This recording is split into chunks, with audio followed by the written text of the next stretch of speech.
I like to think of it as I'm taking my army on a dinner date, right?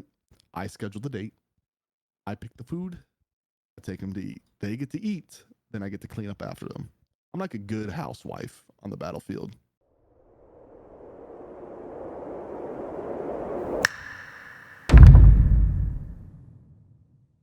Hey guys, Parfax here, and today I'm bringing you a PvP tanking video.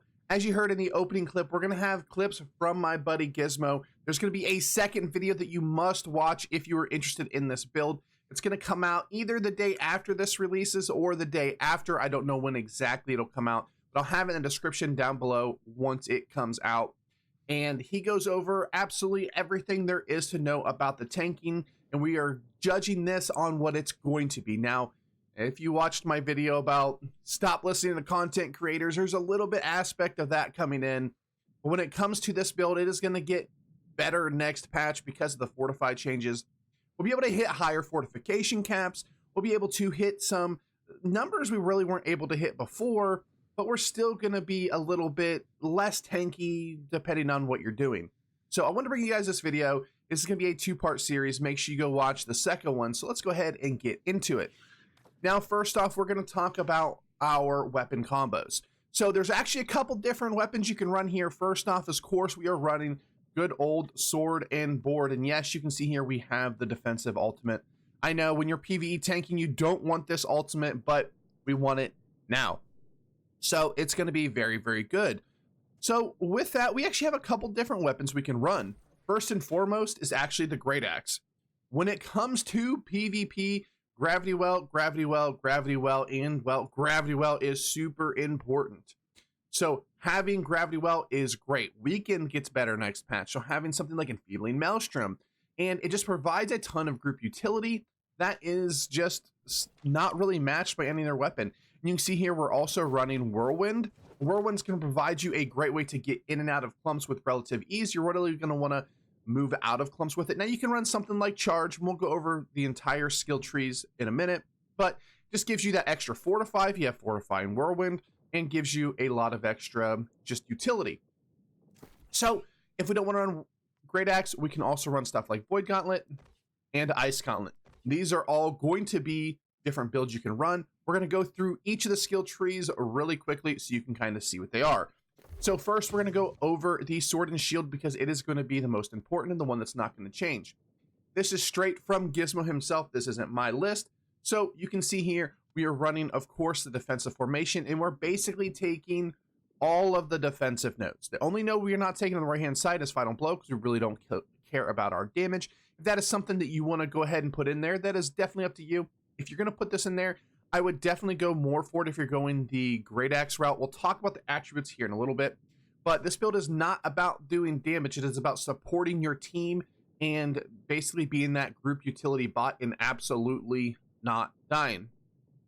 So we're taking the defensive formation. We're, of course, having Defender's Resolve. We're having a Fortified Shield Rush, or just Shield Rush in general. And then we're taking Leaking Strike with only 1 point into it. We really don't need the 50% more damage or the slow. That's not what we're using it for. We're just kind of using it to help get in or get out of clumps. Then on the left side here, we are, of course, using Achilles Heel to do a little bit slow on the light attacks. We have Freeing Justice, successful heavy attacks, causing you to lose debuffs. Not something you're going to use that often, but we do need one of these two perks. If you really want to go more crit chance, you can, but it really doesn't give anything. And then, of course, we're going to mobility for faster moving while blocking. So very good here. Pretty tanky build. You're going to see that when we get to some of the gameplay that he is extremely tanky. Next, when it comes to Great Axe, he didn't necessarily have much of a Great Axe tree. So this is the tree that I came up with myself. So we can go ahead and look at it here. We're, of course, running Maelstrom, Gravity Well, Whirlwind, like I said. We are going to take some damage nodes. We'll get to that here in a minute, you know, depending on which build you want to decide to run. We're going Mauler's Fury to just, you know, we're going to use one of the two ultimates, and we're not really going any abilities here on the left side of the tree. And we are essentially just using this to group enemies up. We want to get that big Gravity Well. We want to Maelstrom them in, get that weaken on them. And then if we need to, we just use Whirlwind to get out. So if you want to go the Void Gauntlet tree, this is my standard tree for running it in war. The only difference that he makes is instead of the empowering proxy here, he takes Efficient Harvest. Not that you're really going to use this that often, but it's kind of whichever one you want here. If you want a little bit extra damage, you get Power and Proxy, and then if not, you go Efficient Harvest, because you are going to use it every great now and again. But of course, we're running a very standard tree. We're running Orb of Decay, we're running Oblivion, and we're running one of the best roots in the game, Putrefying Scream, or Petrifying Scream, Putrefying Scream, if you have it on your armor or weapon. So just very standard Void Gauntlet tree. And then we'll go with a very, again, standard Ice Gauntlet tree. We're not going either one of the ultimates. You really don't need them with this build.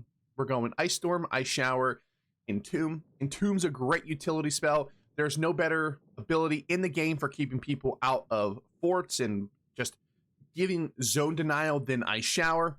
And then you get a slow with Ice Storm. Ice Storm's something we really don't utilize that much on this build, even when we're playing it. But if you want to go this route, Ice Storm is the only other ability you want to run here. All right, so next, let's go ahead and get into the gear, and I will let him explain a few of them. For next patch, for sure, I've kind of narrowed it down to 3 to 4 perks that you definitely want, especially with fire going to be a huge issue next patch. Flame conditioning is definitely up there, but it's number 4 on my list compared to elemental aversion. With the whole Rainbow Power Ranger squad hidden, since everybody can run lightning, void, and their axes, you're still going to be mainly facing axes or some kind of melee damage.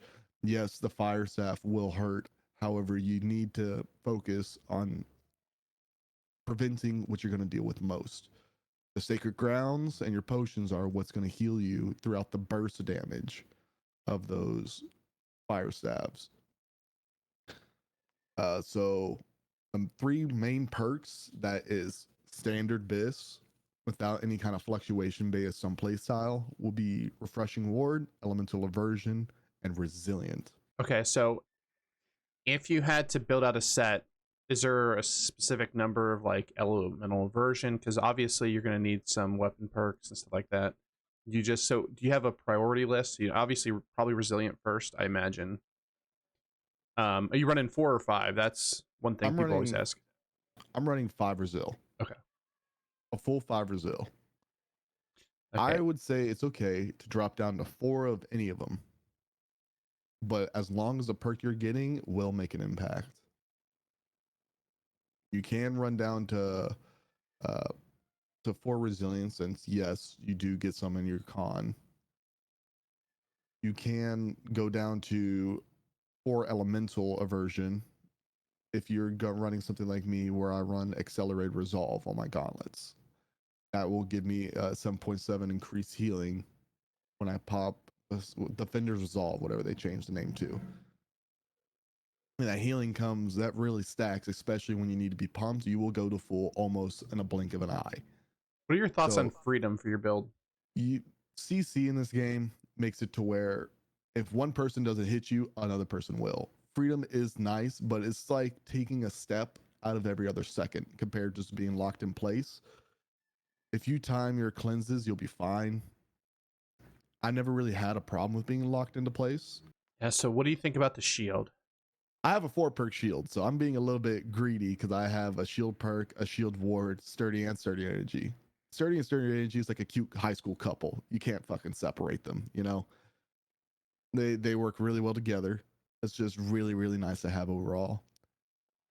If based on your playstyle, if you don't want to run Fortifying Shield Rush, which I am kind of gritting my teeth no to, because Fortifying Shield Rush is absolutely busted, you can run a Flame Shield Ward, because I can't deny the fact that a Flame Shield Ward is 2 gems worth of resistance overall. So essentially you want to find a shield that has a combination of sturdy energy, then one of these 3, something like Accelerate Resolve or Fortifying Shield Rush for your perk. You want a Flame Shield Ward or Sturdy Energy, and that comes to what your weakness is. All right, so you heard what he is looking for when it comes to armor and his shield. We'll quickly go over Sword, Great Axe, Ice Gauntlet, Void Gauntlet. We'll go over those really quickly along with jewelry. We'll get some attribute points. We'll have a couple short clips of him talking about how to play the build. But if you want to hear more of Gizmo's voice and just watch a more in-depth video, you'll have to make sure you tune in for when I put out the longer version of this. This one's already going to be a decent amount of time. So when it comes to your sword, you're just kind of looking for an enchanted, life-stealing, refreshing here. You can also do something like Thwarting Strikes. We are going to get Grit on the 300 Strength passive next patch. But you're kind of looking for something very similar to this. If you were to roll them, I would probably roll something along the lines of Thwarting Strikes and Refreshing Move. And then you're hoping for something just like Life Stealing or even another damaging perk. When it comes to your Great Axe, it's going to be a very almost standard-ish BIS from last patch, except for it's going to be like the tankier version. You're going to want Thwarting Strikes, Enfeebling Maelstrom, and a Chain. This one's really close. It's just my Lost Bane weapon. But replace that Lost Bane with a Thwarting Strikes, and preferably not Chain Fire. Not that it really matters, but the reason why we want this is we want the Enfeebling on the Great Axe. We want the Chain to help build our Heartune gem. And then, of course, Thwarting Strikes, because we are going to be going at least 300 Constitution for that new perk. Now, when it comes to our jewelry, his is a little bit different than what you might think. Health is number one, obviously, and then he actually likes Divine and then a Protection. He prefers more of a Flame Protection, maybe a Slash Protection, but that is kind of it. If you don't want to go with Divine, go Stamina Recovery, but when you're running that tanky of a build, he really, really, really loves Divine because it gives you so much extra survivability, even more survivability than Stamina Recovery.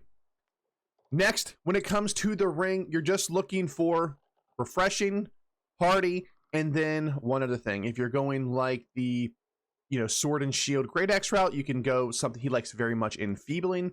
And then if you're going the Void Gauntlet route, you go Void Damage, Ice Gauntlet, you go Ice Damage, or like Slashing or Enfeebling, because you're probably not scaling the Ice Gauntlet anyway. When it comes to the earring, he really likes the Teardroplet. It's basically the Doom's Chance, except for with Refreshing, it has Refreshing Word. Now, when it comes to the earring, you of course can go things like he loves Regenerating.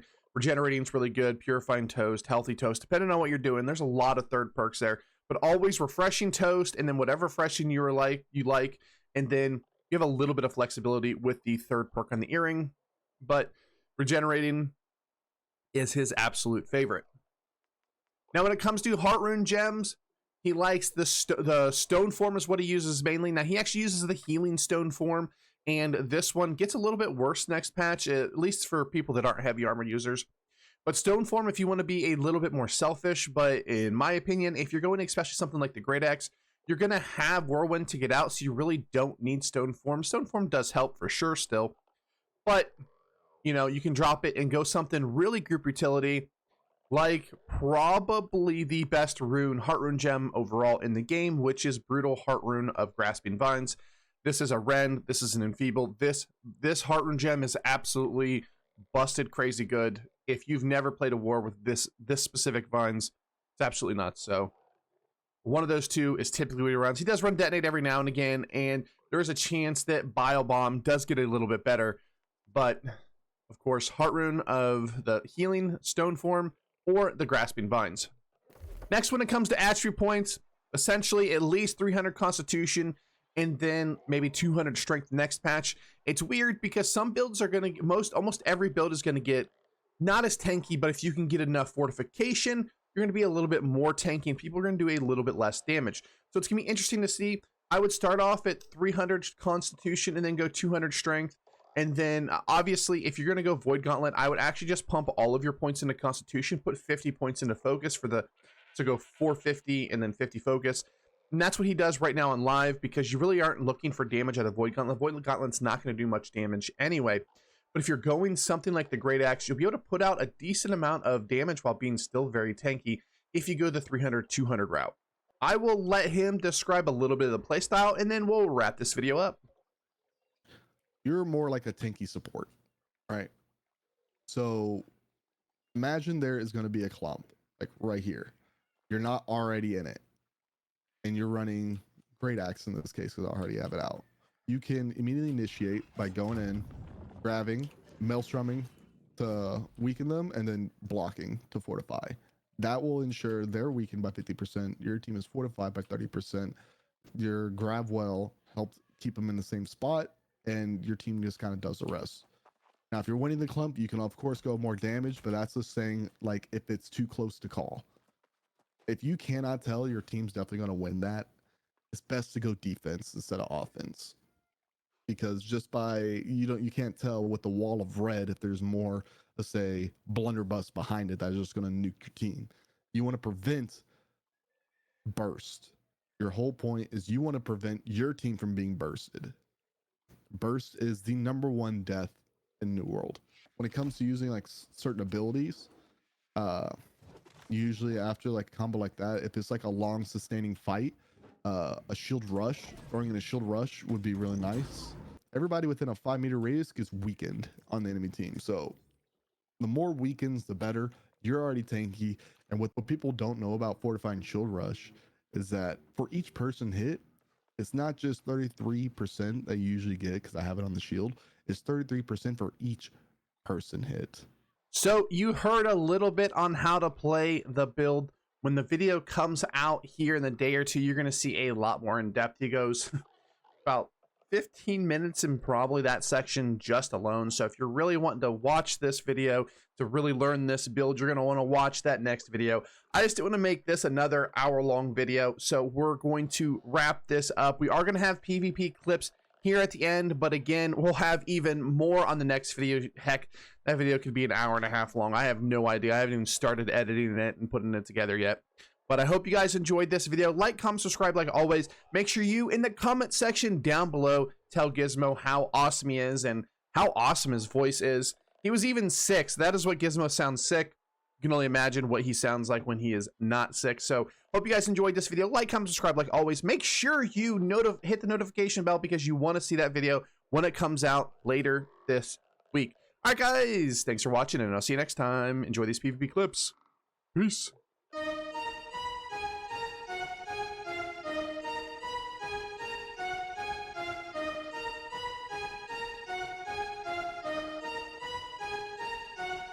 Your will lies deep way under the surface, and like a fire needs coal in the furnace. This is your goal that makes it all worth it. This is your why that gives you your purpose. Let's go. Thoughts can keep you down, pushing deep until you drown, or they can keep you up strong, focused on the now.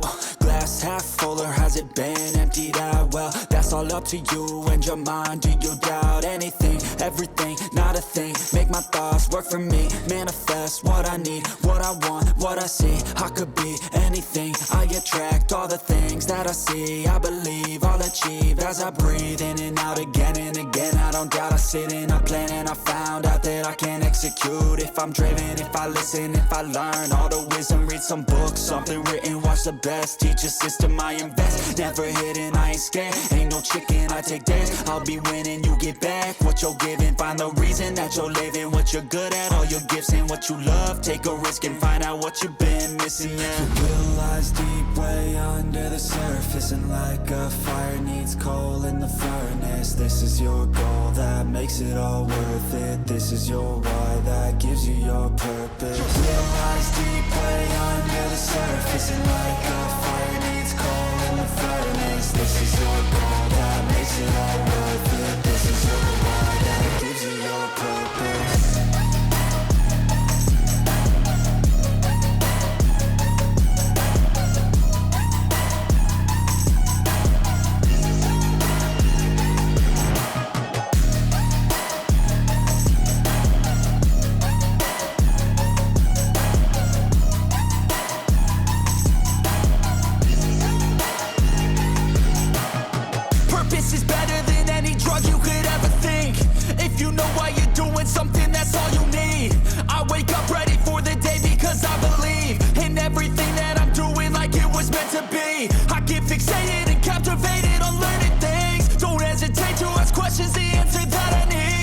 Out there somewhere, I swear I can find the recipe. By testing, learning, and turning into a better me. Your will lies deep way under the surface, and like a fire needs coal in the furnace. This is your goal that makes it all worth it. This is your why that gives you your purpose. Your will lies deep